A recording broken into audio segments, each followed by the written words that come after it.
Cordial saludo, mi nombre es Jacqueline Plazas Muñoz de la Universidad Nacional Abierta y a Distancia. En el presente video hablaremos acerca de los procedimientos de auditoría para obtener evidencia. Esta actividad hace parte del curso de Auditoría Financiera y Revisoría Fiscal de la fase 2, procedimientos de auditoría para obtener evidencia. Entonces, iniciamos. La NIA 500 nos dice que es una norma internacional de auditoría. Esta norma es aplicable en las auditorías de estados financieros correspondientes a periodos iniciados a partir del 15 de diciembre del 2009. Es decir, que a partir de esta fecha esta norma entró en vigencia. El objetivo principal de esta norma es que el auditor pueda diseñar y aplicar procedimientos de auditoría de forma que le permitan obtener evidencia de auditoría suficiente y adecuada para poder alcanzar conclusiones razonables en la que pueda basar su opinión. Algunas formas de obtener evidencia. Algunos procedimientos para obtener evidencia son los siguientes.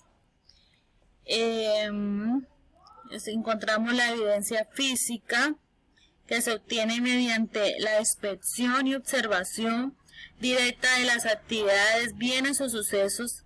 Esta evidencia puede presentarse de forma en documentos, en fotografías, gráficos, cuadros, mapas o muestras materiales. Hay que tener presente que, aunque suele ser de las pruebas más convincentes, el auditor debe tener en cuenta que en muchos casos su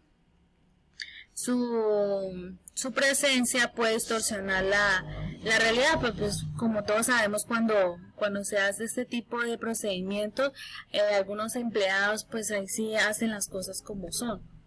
La otra tenemos que es la evidencia documental.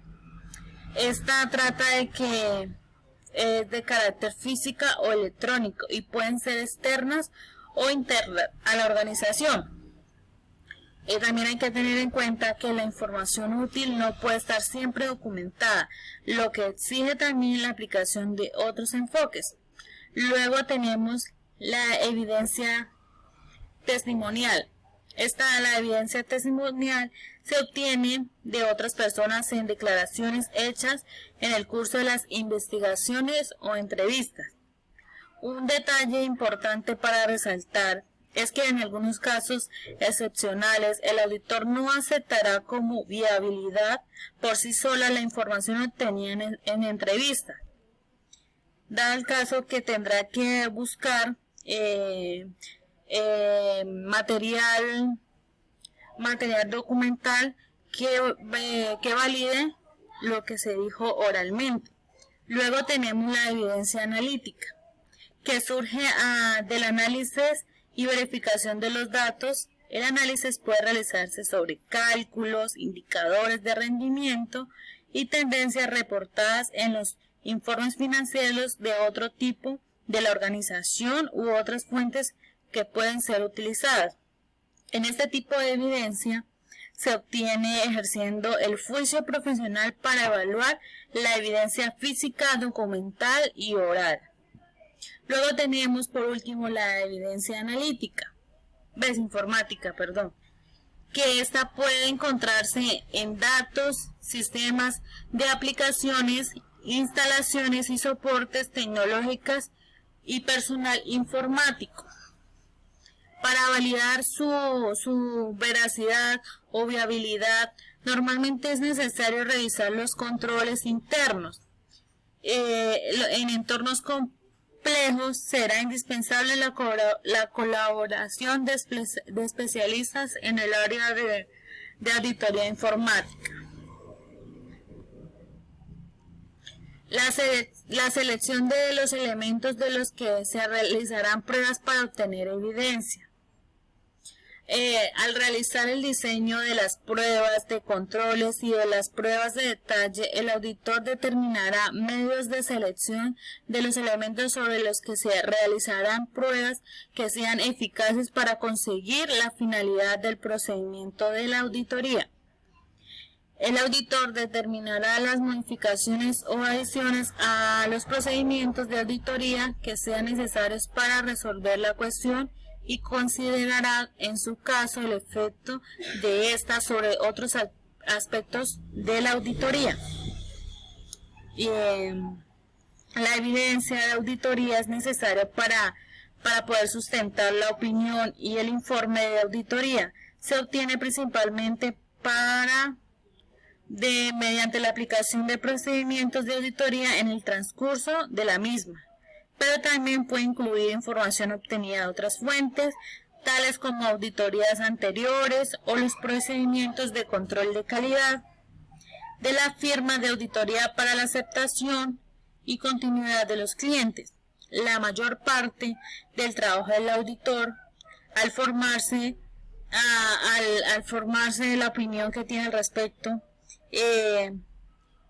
en la obtención y evaluación de la evidencia de la auditoría. Estos procedimientos de auditoría para obtener evidencia pueden incluir inspección, observación, confirmación, el recálculo y la reejecución, y procedimientos analíticos a menudo combinados entre sí, además de preguntas.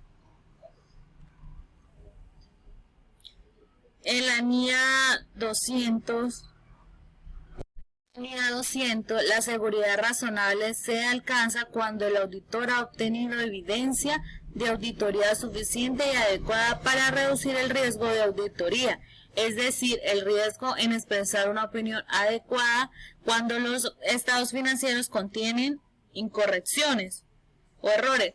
En la NIA 330 requiere que el auditor concluya sobre si se ha obtenido evidencia de auditoría suficiente y veraz.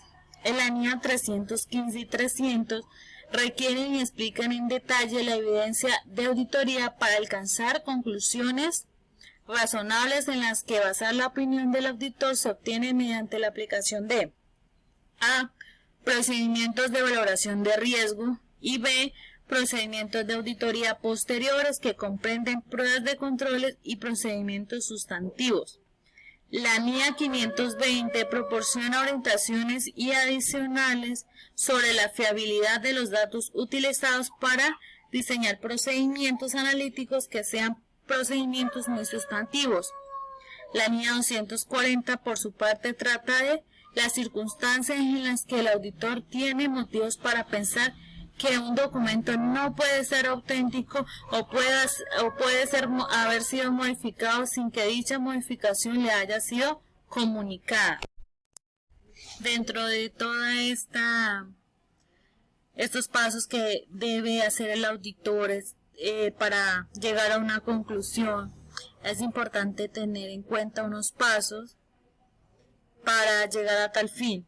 Uno es el estudio general, que es mirar la apreciación inicial sobre las características generales de la empresa y de sus estados financieros y demás rubros contables y partidas importantes de la misma.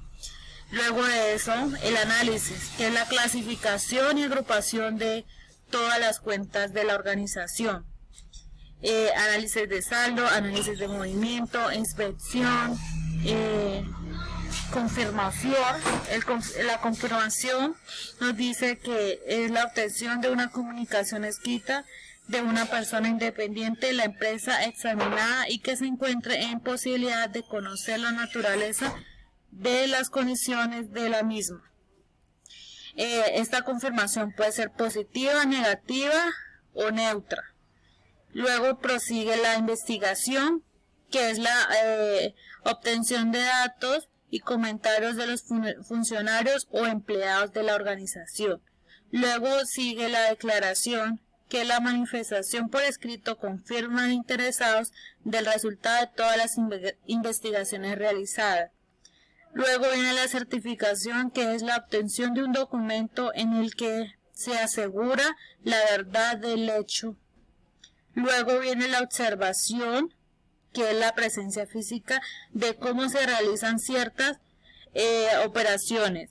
Y luego viene el cálculo, que es la verificación matemática de las partidas. Bueno, eso ha sido todo por el momento. Que tengan un buen resto de día.